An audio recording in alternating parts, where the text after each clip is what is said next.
In our 5 o'clock hour, we told you how cost overruns on the Lynn Haven City Hall project and a shortfall in funding is putting a financial strain on the city. But that project isn't the only issue. As News 13's Heather Badley tells us in part 2 of her special report, city officials say they're also being hit with the hurricane recovery debt. Lynn Haven city officials say they thought they would be getting more money from FEMA and insurance to pay for the $18 million cost of the City Hall project. They only received $10.5 million, leaving the city to pay the remaining $7.4 million.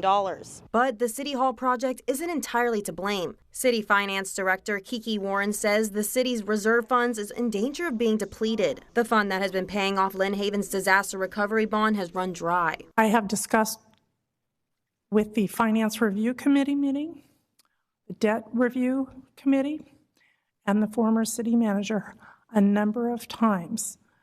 Hurricane Michael Disaster Fund 101 will be out of money at the end of the month. We will be in a negative cash position of about $315,000, which means in fiscal 26, the general fund will need to make those debt service payments of $2.8 million. That's out of the general fund. That's $2.8 million a year until through 2032. Right now, Lynn Haven has about $18.4 million in reserves. But with rising costs and these new payments, those funds may not last. It's possible the city could receive $5.7 million in FEMA reimbursements and potential court-ordered restitution from one of the corruption case defendants, Mickey White, and his company, ECS. But nothing is guaranteed. Those funds are not stagnant. Like, we will be bringing in more funds that are in the reserves. We just need to have the reality that it's not 100% going to happen.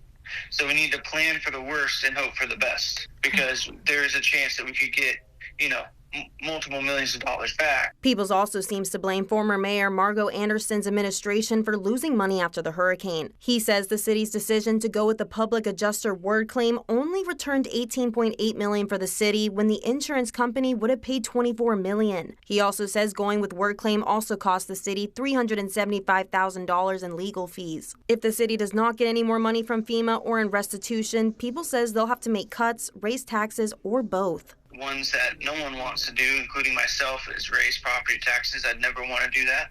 That's worst case scenario. Definitely do not want to do that. Another way we could do it is we could take out a loan, which I also would be worst case scenario. In Bay County, Heather Badley, News 13, Panhandle Strong. Well, the Director of Finance is Kiki Roman. We apologize for the error. Commissioners are holding a budget workshop next Friday to discuss a path forward.